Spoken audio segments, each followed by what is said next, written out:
Happy Sunday! Welcome to Let's Talk About You. I am your host, Camilla Francis, and I thank you and I appreciate you for spending your Sundays here with us on Let's Talk About You.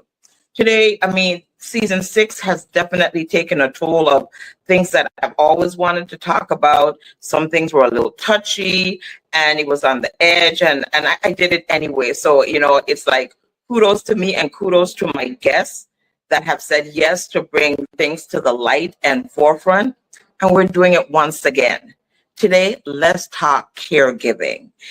We have so many caregivers right here in the Virgin Islands and throughout the world.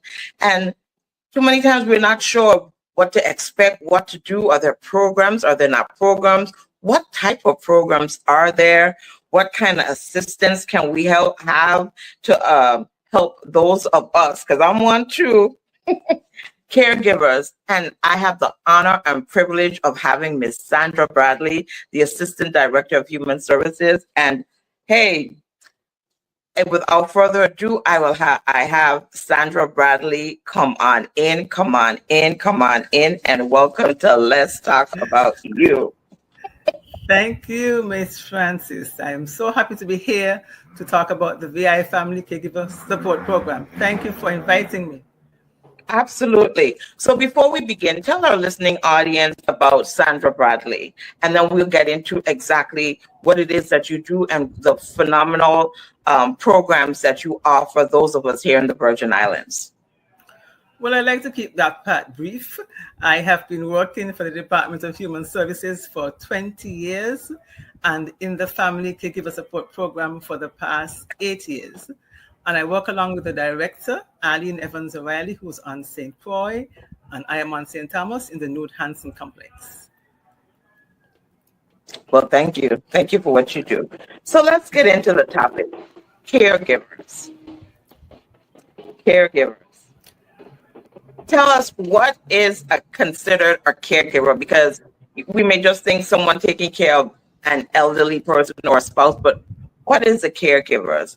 And the caregivers program that's offered at the Department of Human Services? A caregiver is someone who takes care of, provides assistance, support to a person who may have an illness or disability, who cannot take care of themselves. This could be something temporary, it could be something long-term, but it's a matter of helping that person to maintain their independence, their dignity, their self-respect, in helping them with their daily tasks. It could be helping them to bathe, feeding them, shopping for them, picking up their medications. It could be a variety of tasks that they help their loved ones with. And the caregiver support program, a lot of times, even though people take care of, as you said, the elderly, the disabled, a loved one, for whatever reason, they don't always know that there's someone out there to assist them. What programs do you offer, and how can someone gain assistance or receive assistance? So the VI Family Caregiver Support Program is part of the Human Services Senior Citizens Affairs Division, and we provide mostly support groups. They are held once or twice a month, where persons can come and hear from other persons who are also caregivers and realize they're not alone. They get support, they get resources, they get skills, learn communication skills, for example, learn about different topics and aspects of caregiving. We also provide what we call supplemental services in the form of reimbursements for the purchase of things like pull-ups, wipes, gloves, nutritional supplements, some assistive devices like a cane or a walker. We also have counseling sessions. The caregivers who are enrolled in the program, they can have counseling sessions free of charge. If they have a particularly pressing need, a challenge, they need to have some resources, talk to somebody one-on-one, that's also offered. We have trainings and workshops. We have an annual conference. We have lots of good information and resources for caregivers. That sounds great. Let's break it down a little bit, because I know that you mentioned about counseling and support. As a caregiver, it's a lot emotionally, and it can be a lot physically. So let's talk about some of the emotional or even the physical issues that a caregiver may have, and when they're reaching out to the Department of Human Services, what it is that you offer them. Or usually by the time that they reach out to the department, they are feeling quite overwhelmed. We know that caregiving can be overwhelming. It's time consuming. It's hard on the pocket. So it's stressful. And they reach out because they want sometimes somebody to talk to. They want to vent. Many times they come to my office and they just offload because they're so relieved that they found someone or a place that they can explain and somebody who understands what they're going through. So, like I said, the support groups are the main thing that we offer, where they can come once or twice a month, whether it's the Alzheimer's support group, it's the caregiver group, and we also have a grief and loss group for persons whose loved one has passed on, where they come and they hear from our competent and trained facilitators, where they can bring their own topics and issues for discussion in the support groups, so they can find that they can be uplifted and they can be educated, find friends, acquaintances, things like that in our support groups. Well, I'm going to do a full disclosure. I'm a part of the support group.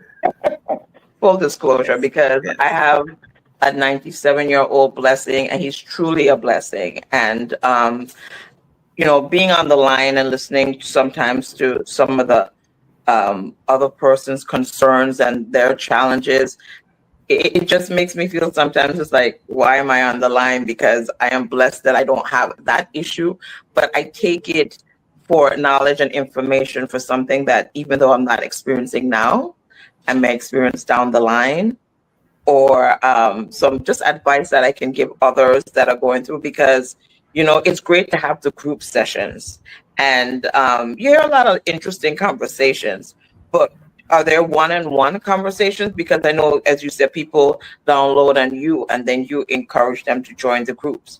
But is there one-on-one sessions a lot of times? That's the counseling sessions.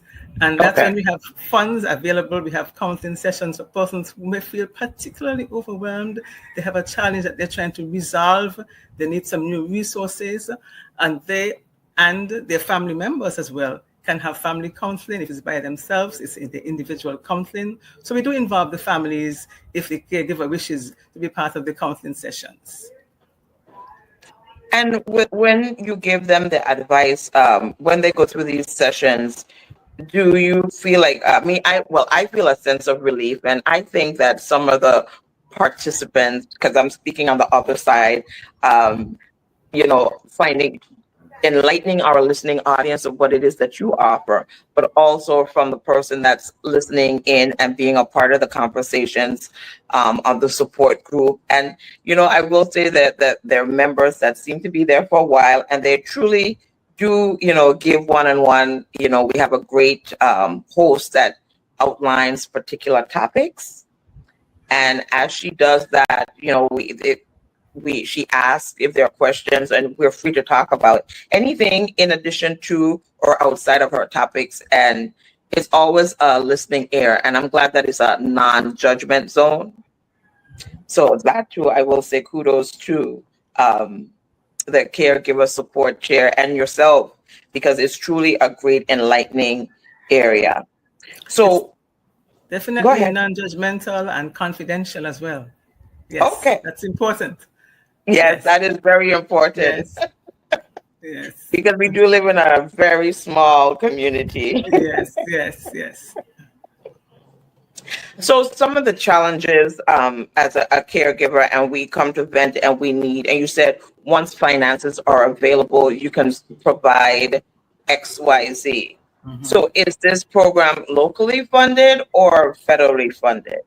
Currently, it's solely federally funded. There's no local funding at this time. Okay. And with all the things that's going on, is there an impact already? Do you anticipate there may be an impact because of everything that's going on the federal level? Yes, we're still learning and getting information as to how much it will impact our program. So we expect that there will be some sort of impact, but the depth of it, we're not sure at this point. We're still getting information. Okay. The other thing is, in addition to the federal funding, are there any other organization or outsources that contribute to what it is that you do, or is there something that can be done, some kind in kind from the community to donate to your services? Sure, that's always a possibility. Sometimes we have family members when their loved one who was in the when the family member, the caregiver was in the program, their loved one passes away, they may make a contribution to the program. So all of that is welcomed. Of course, it will have to have a discussion first, but that's welcomed, yes. Okay.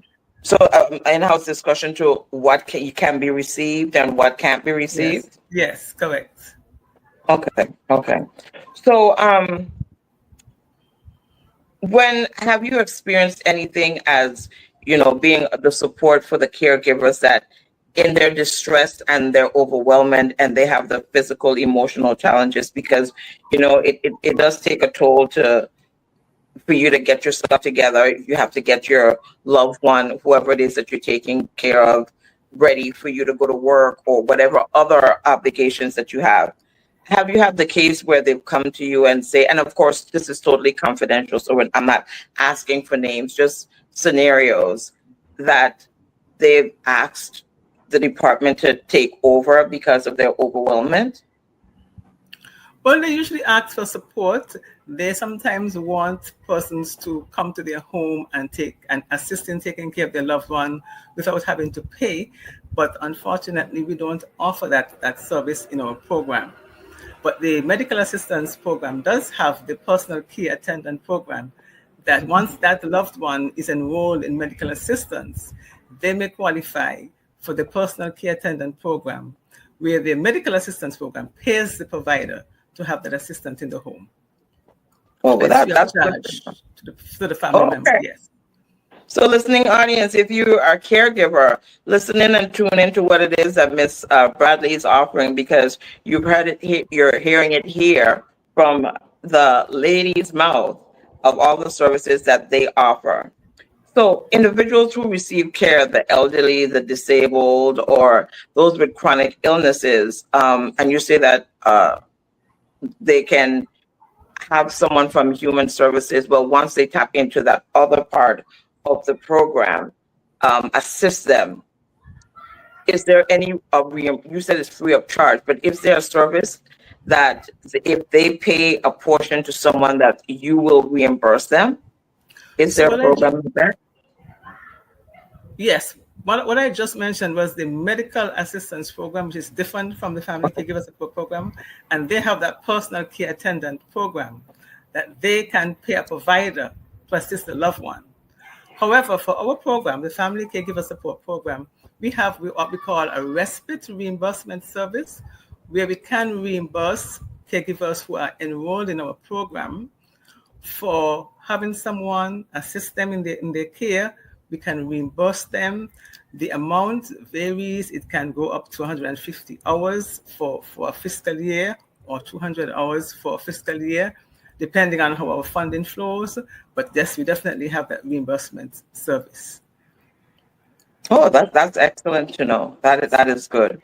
And also with the caregivers program, are there policy is how can someone become a part of the caregivers program? Is it open to everyone? Do you have to be in a certain financial category? Are there rules as to how you can be a part of? The program is free to everyone. It's a free program. Income has no basis here, and caregiver has to be at least 18 years old, and the person that they're taking care of has to be at least 60 years old, or if the person has dementia, they can be of any age. We also have a grandparents raising grandchildren, which is also called older adult caregiver program support group, and that person, a grandparent, an aunt, some person who has some kind of relation to a minor, has to be at least 55 years old and taking care of, like I said, a minor or a person who is between 18 and 59 who has a disability. I'm glad that you mentioned that, because generally when you think of caregivers, or even when I thought of caregivers, I don't think of the role that there are grandparents that are taking care of their children's children. And that too is considered caregiving. I mean, I know it's caregiving, but I didn't even think of that aspect of it. Can you get a little bit more into the grandparents portion of that? Yes, it can be a grandparent or a parent, and they can be related by blood, by marriage, by adoption to this minor child. And just like the other support groups, we have a support group for them as well. And they can also get reimbursements for supplies for their grandchild, whether it's school supplies or things like that, that we can reimburse them for we're helping to raise and take care of this grandchild or child. That is excellent. And it's true because a lot of times you do see the village, the grandparent does chip in and help take care of their grandchild, but you don't always think of them as the caregiver. Just Yes. yeah, that's Yes. good to know. Yes. And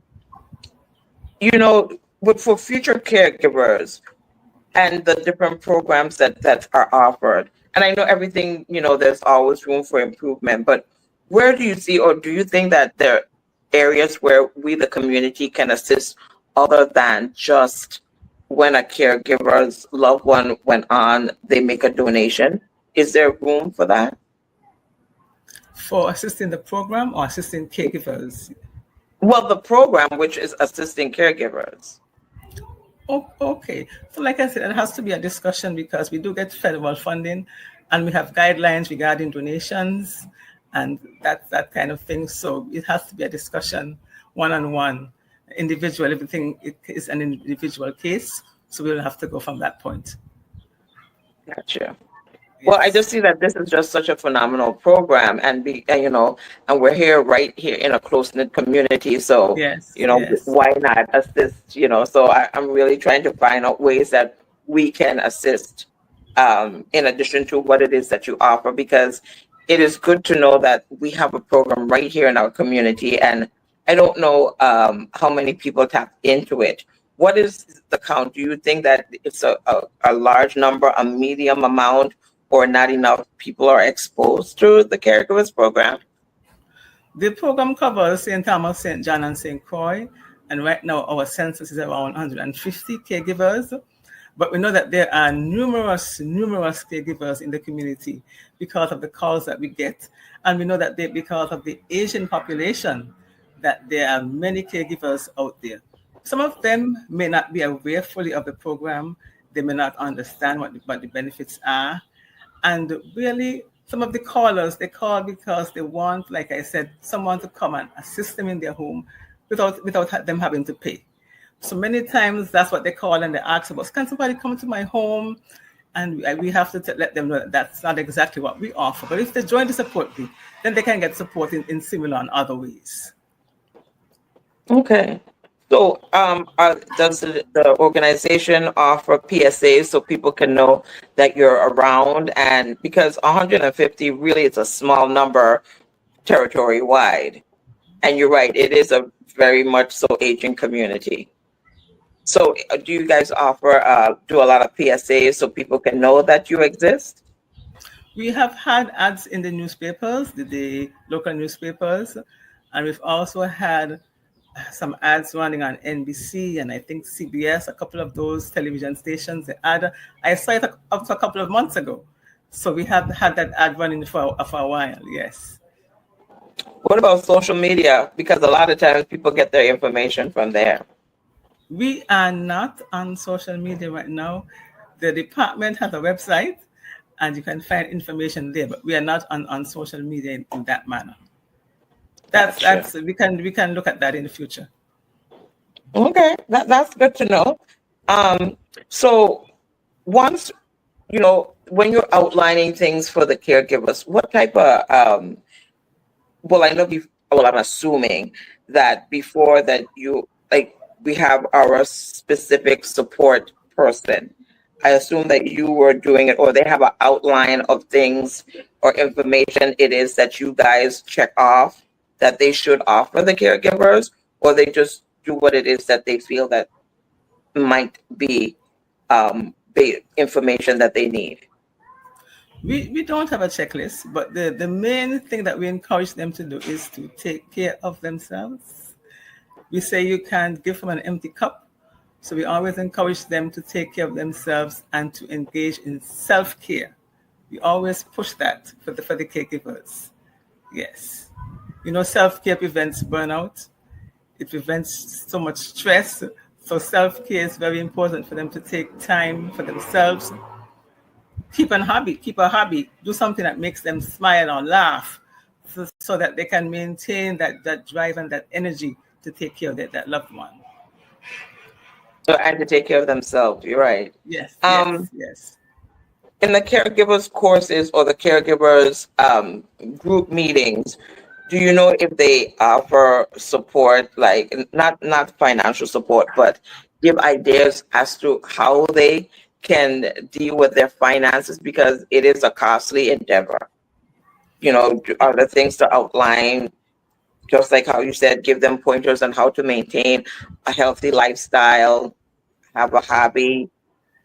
Are there things that assist them with how to manage their finances? Yes, I am not part of the support groups, but I know our facilitators are so resourceful that I'm sure that once that question comes up, or if they have it as part of their presentation, that they can give us some very good resources for helping the caregivers. But we encourage them to have a support system, have other family members involved. If they are the one who is the main caregiver, which is often the case, then maybe another sibling can give some money, can buy supplies, can help them in other ways. Yes. When we talk about caregivers, there's sometimes things that people, the community likes to tell the caregivers, because the way that they always giving advice. People always want to give advice, which is always good. And some things you need to take, some things you need to leave alone. I know for me, being a caregiver, one of the things that people like to say is, you're speaking too loud. Why are you speaking so loud to him? That's too harsh. But then they don't realize that he has a hearing problem and I have to yell. So, situations like that,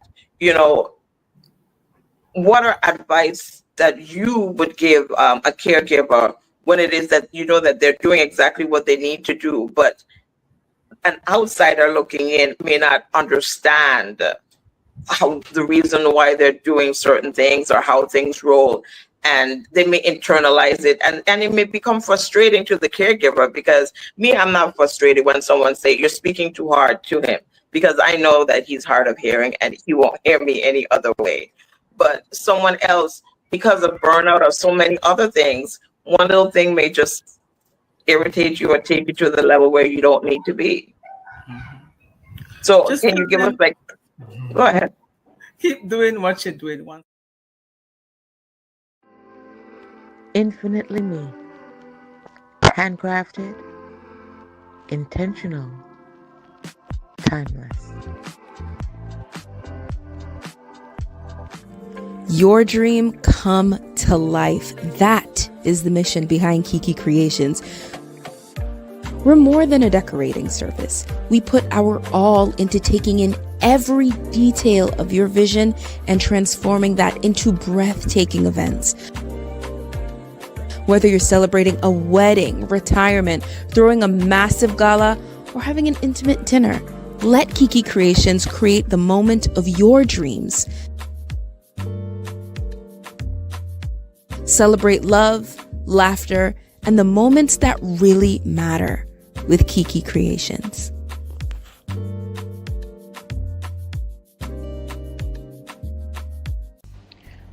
Are you considering owning a firearms and don't know what steps to take?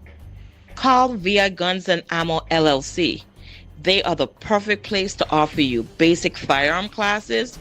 They have the application fee. They'll do full background checks for you and assist you with all the ins and outs and the logistics of owning a firearm in the Virgin Islands.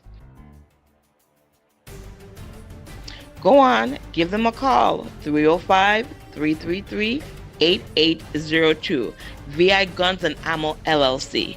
That's the place to assist you with all your firearm training needs. Call them today. Keep doing what you're doing once it works.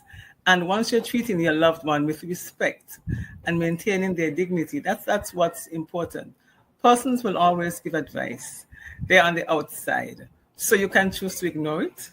You can choose to give a polite response, but just don't let it get to you, overwhelm you. Just establish your boundaries as to what information you will take in and what you're going to ignore. That's true. That's very true. It's what, and for caregivers, I know that there, in addition to the support groups that you offer, there are also activities that are done, not just during Caregivers Month, but on a regular basis. There's always something in the making. Can you share some of those things that are in the making that you share with the caregivers? Well, usually the activities that we have are the annual caregiver conference and the activities in November month. So that caregiver conference is one of our biggest training events, because training, we are mandated to do trainings for caregivers. And it's usually a weekend at a hotel, where we have invited guest speakers from off island who come and as experts in their fields, whether it's Alzheimer's, which is really a big topic.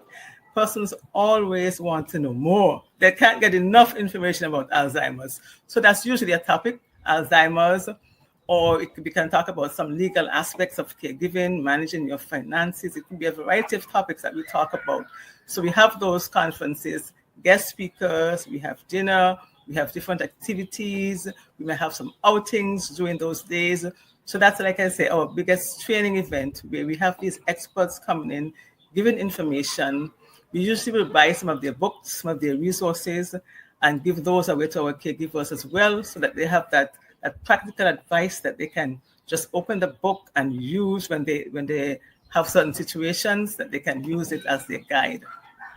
So in November, as you mentioned, Go ahead, November. Yes, in November, we celebrate National Family Caregiver Month.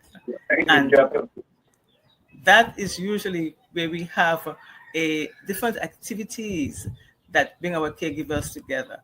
What we do sometimes is we may have a games night, we may have a talent night. We usually have a pizza and a movie night, where we go to a funny movie. It has to be funny, because we need to laugh. A movie, and we provide the snacks. We have pizza and the movie. Or we may have in St. Croix, they do a pie bake-off. So different activities. Last year we started having a power walk. So we go to the beach, we have a walk early in the morning, and we have breakfast. And last year we started around, we played games, we played dominoes and different activities. So it's always a fun time to bring the caregivers together, to de-stress, to unwind, and just forget for a moment about their caregiving responsibilities. So the social seminar is usually the finale of the activities, which is held in the first week in December. We move out of November, and it's the first week in December, where again we have a keynote speaker, we have some fine music, some fine food to eat, and we have information that's shared, that's pertinent and relevant, that helps our caregivers in their caregiving mode. That's wonderful. So where's the hotel now that you guys gonna be staying at? I just need to know, where's the hotel? I want to do that one. Yes. Is it too early to sign up? No, I'll be calling you to let you know what's going on. Yes. Please do it. I need a hotel, but I have to pay for the hotel, huh? There is a payment. You don't have to pay for the hotel, but there is some payment that you will have to meet. Yes. That's fine. Just let me know when. Just let me know when. And I know that November is National Caregivers Month, but I wanted to talk about this topic before November, because this is something that many of us here in the Virgin Islands are dealing with on a daily basis. It's not just November. This is just a part of our lives, and we're dealing with taking care of our loved ones, our grandchildren, our parents, our husbands, our wives, our in-laws. And a lot of times we just don't know where to reach out to. And as you said, 150 people, I still can't get over that number throughout the territory that is missing out on this phenomenal service that you and everybody else is offering at the Department of Human Services. So I really think that we can get the word out. Whatever it is I can do to help get the word out, it needs to get out, because you guys are doing a phenomenal job. I know the facilitators. I can speak. She does an amazing job with bringing information to the forefront. She does an amazing job listening. She does an amazing job emailing us afterwards. So if we didn't understand everything that she read or went through, it's always available for us to go back to and have it as a point of resource. And I do enjoy, at first, as I said, it was like, these problems aren't my issues, but I have to be open and say, it may not impact me now, but you never know when. So I can listen in and be a part of. And you're right, it is great to have a community. I can only speak for myself. So I'm giving you kudos for what it is that you're doing as being a member of the Caregivers group. I've been to this past December, I went to the end of the year Caregivers program in the Christmas party in December. And that was great. It was a great evening of dinner. You guys had an amazing speaker. The food was good. It was good to have people from St. John and St. Thomas come together. So I really appreciate everything that you guys do and offer. But how can people reach you? How can people find out where you at? What's the location? What's the number? What's the email? How can people reach Sandra Bradley? So we are in the Newt Hansen Complex at Human Services in Hospital Ground. And my name is Sandra Bradley. So my email is sandra.bradley@dhs.vi.gov. sandra.bradley@dhs.vi.gov. And the telephone number is 774-0930, extension 4484 or 4412. Extension 4484 or 4412. And this covers St. Thomas and St. John. On St. Croix, you call 725-340-725-6261. Thank you. And at the program, you said one, you offer, tell us again, just bullet point of the things that is offered at the Caregivers program at the Department of Human Services. Support groups, and the support groups are the Caregiver group, the Alzheimer's support group. We have a day group. If you can take your lunch hour and come to a support group, we have one in the day. We have one in the evening after work at 5:30. And we also have a grief and loss group for persons who have lost their loved one. And of course, they still would need support. So we have that as well. And the older relative caregiver support group, which includes the parents and grandparents, persons who have that type of relation with their loved ones. We have counseling sessions. You can have at least 4, it can go up to 8 counseling sessions free of charge to you in a fiscal year. They're 1 hour each. You can get reimbursed for having someone assist you with your loved one's care. Also for the purchase of certain items like incontinence supplies, pull-ups and wipes, and ensure Lucerne, what we call nutritional supplements, some assistive devices like a walker, a cane, a raised toilet seat, those type of things we also reimburse for. We have trainings, like I mentioned, the conference. Sometimes throughout the year we may have different workshops as well. We also make referrals, whether it's to the Homemaker program or another program. When we talk to the caregiver and we realize that they have other needs, we make referrals as well. We bring them information. We just help to make caregiving a little easier for them as much as we can. And that's amazing. I do have a question though, with regards to the sessions and the groups. Is everything in person, or are there other ways that you can attend these meetings? But previous to COVID, they were all in person at Human Services. We have met in the Strive Senior Center. And then after COVID hit, we started doing a conference call groups. So now we have both sessions. We have some are in person and some are still via conference call. So we have started doing the first group of the month. In the case where there are two groups a month, the first group of the month is the one that's in person, and the second group of the month is via conference call. Okay, that's good to know, because I know some of us can't always make it in person. Yes. So the conference calls are definitely amazing. And you know, it's good to know that there's something that a caregiver can have a space to just be free. They can, be in a space that they know that they're respected. They can be in a space that they know that they're thought about, and what they're doing is a great thing, because they're giving of self. But as you said, you can't give from an empty cup. And it's good to know that the Department of Human Services and your crew offers a program that can replenish, help take the edge off, help take the stress off that individual that's giving up of so much of their time and their resources.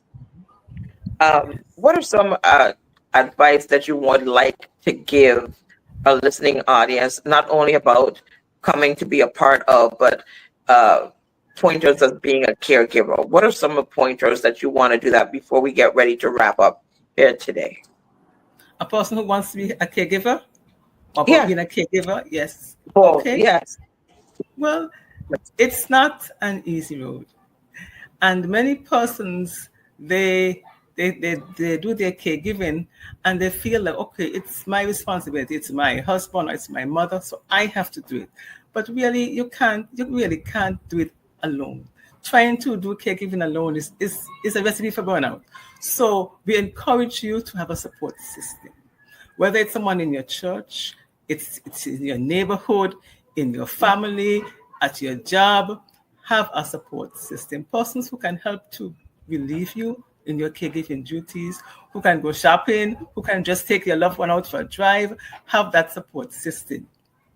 Again, self-care. Take some time for you, even if it's only 5 minutes in the morning, 5 minutes at some point in the day. You can have a safe area, whether it's in your closet, in your bathroom. You can go and just breathe, just exhale, just meditate.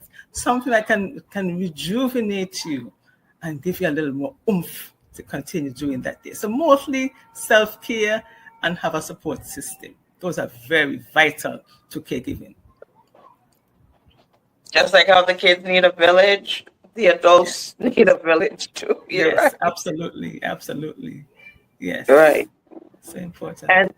And I thank you also for what it is that you do. I know that in addition to being the assistant director, you listen to a lot of us call and have a long soliloquy as to what it is that we're going through.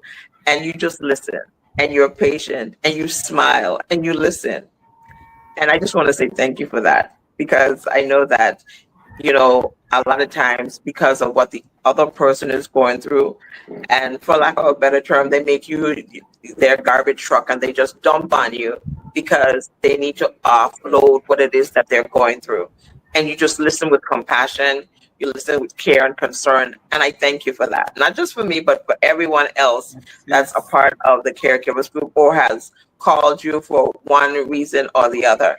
They may call you regarding an event, and I know it ended up being a half an hour conversation about something totally totally on the other. So thank you, Miss Bradley. Thank you. It's a pleasure. I know how hard you all sacrifice for your loved ones. So it's really a pleasure to do that. And it's funny because, I am here preparing to do this talk with you about caregivers, and I'm here getting my dad ready. And when I looked at the time, I was like, I am late for my own session. On caregiving. That's just keeping it real. Just keeping it Yeah, real. exactly. I'm like, talk about it, because I wanted to make sure he ate before and he's Yes. sitting down, and then he wanted to go outside and sit on the porch. But I know him sitting on the porch, he's going to come back in and then want to have a conversation. So I have to make sure he's like, okay, I'm getting ready to do my recording. You can't go in and out. It's either you're in or you're out. Yes, yes, yes. That's how it is, the So, reality. yes, it is a reality. So I had to laugh at myself and him today, because I just thought, it is what it is. And of all the days, this is the true situation of being a caregiver and having other responsibilities or other obligations. I know this is my self-imposed obligation that I love, and I wouldn't change doing what it is that I do here at Let's Talk About You, because I have the honor to have persons like you come and talk about what it is that you do and the services that you provide. And I would not trade taking care of my dad for the world, because I think he still thinks he's taking care of me, but that's another subject. Yeah, that's fine. I still think that he thinks he's taking care of me, because, That's called maintaining his dignity and self-respect. Yes. Yes. Yes. And let's talk a little bit about that before we go. Some of the persons that we take care of, and they want to hold on to that independence and that dignity. So tell our listening audience, when they experience situations such as this, what it is that can be, pointers to them to help them deal with it. Because we're nowhere helping, but they want to hold on to that because, and this is where you tell us because. Well, one of the great things about being an adult is being independent, making your own choices, your own decisions, doing what you want when you want, that kind of thing. So losing your independence is really, really a big thing. And being dependent on someone, and persons who have to be dependent, no choice of their own really, may be feeling in a vulnerable position. And they may be feeling depressed. They may have some moments of sadness, but it's up to the caregiver to, like we just mentioned, treat them with respect and dignity. Give them choices in what to wear, what to eat. Make them part of their caring process, so you can be more like a care partner. So both of you are working together to help your loved one in their day-to-day activities. So talk to them with respect. Involve them in decisions that affect them, and just make it easy for them to smile. Make a joke with them, make them laugh. You have to infuse laughter in caregiving. It's too stressful. Make it fun, make it funny, and make them laugh. I'm glad that you said that, include them, because I was going to say, a lot of times you don't always have time when you're pressed for time, you get ready for work. You don't always have time to ask, what is it that you want to eat for lunch today? What is it that you want for breakfast today? This is what I have time to make. But you're right. It's not always easy. But I appreciate you saying that. Make it a joint decision making, and that will help take a lot of the stress off, even though it may seem taxing to ask. But at the end of the day, they're in a good frame of mind, and then you could be in a good frame of mind. So thank you for that. Yes, if you make the question more specific, do you want cheese or sausage? Then it's easier for them to choose, to make a choice. Yes. Yes, that's good. I like that. I have to write that. Yes. But I will say, for me, I mean, he's like a Mikey. He eats anything. I don't have a problem with the diet. He is definitely good there. But that is definitely but like Sundays, like when we're getting ready for church, it's like, well, what is it that you want to wear? He's like, just pick something for me, unless it's something specific. But he's definitely I don't want to say an old time gentleman, but he believes you're not dressed for church unless you're wearing a tie. Mm-hmm. Yes. You just have to, and I was trying to say, it's okay, it's casual Sunday, and I would pull something out, and then he would pull something else out. I'm like, but I thought you told me that I could, pick something for you to wear.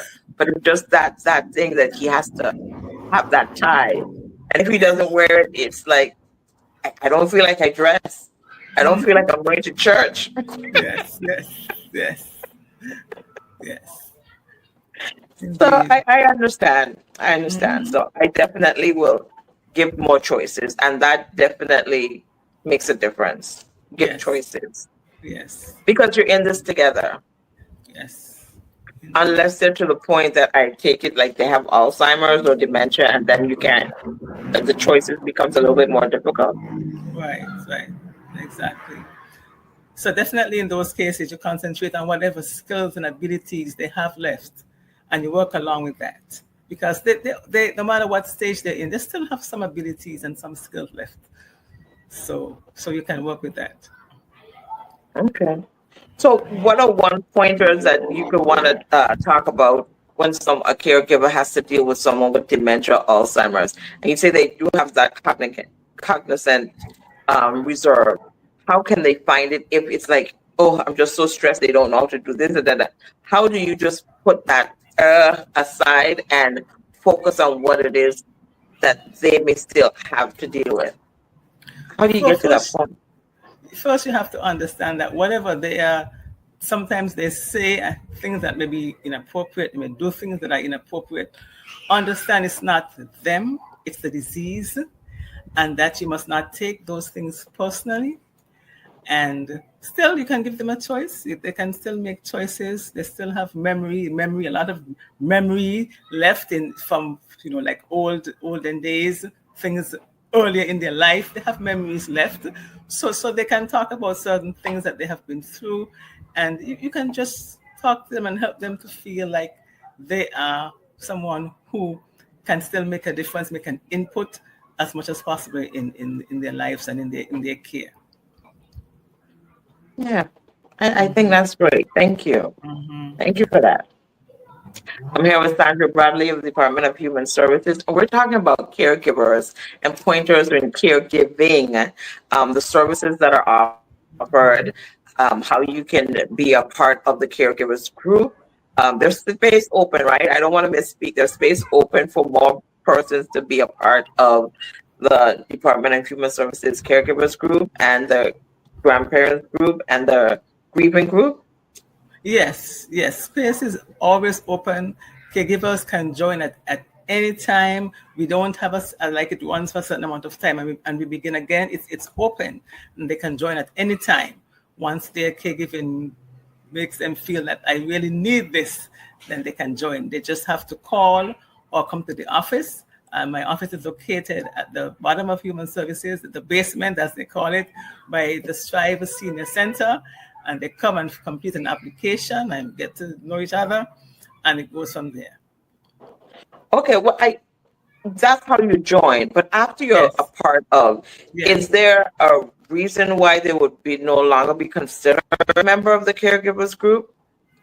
Usually, if their loved one passes away, then Okay. in that case, we have to close their case, and they have the option to join the grief and loss support group, and they still have the same benefits of the program when they're in the grief and loss support group. Okay. That's Yes, good to know. yes, Alrighty. Well, Ms. Bradley, I think that you brought us such a wealth of knowledge. Self-care is important. You can't pour from an empty cup. The services that are offered in the Virgin Islands, the program is in St. Thomas, St. John. That's one program, correct? And then St. Croix. yes. One program that covers all three islands. Okay. One Yes. program that covers all three islands, and we have help here. We are a small, aging community. If you need the help, reach out. They're there to serve you. There's no income limits. No, There's no income limits. There's no no. income limits, which is good to know because maybe that could have been one of the deterrents why people thought, well, they're not going to help us because XYZ. Mhm. So That's thank you so correct. much. Thank Thank you. you. Thank you. Thank you. And it's always an honor and a privilege. If you have any questions, we'll have the information with regards to Ms. Bradley and the Department of Human Services listed on the bottom. I just want to say thank you so much for your time, your insight, your input, are the facilitators of the Caregivers group, and just continue doing what you're doing. And we'll speak more because I would love to know have that discussion as to how persons in the community can be a part of and bless what it is that you're doing, because it is definitely a blessing to have these programs. So Yes, thank you so much. Thank you. You're welcome. All righty. You guys have a phenomenal day. Thank you so much for being a part of Let's Talk About You. And of course, stay blessed on purpose. Take care. Bye.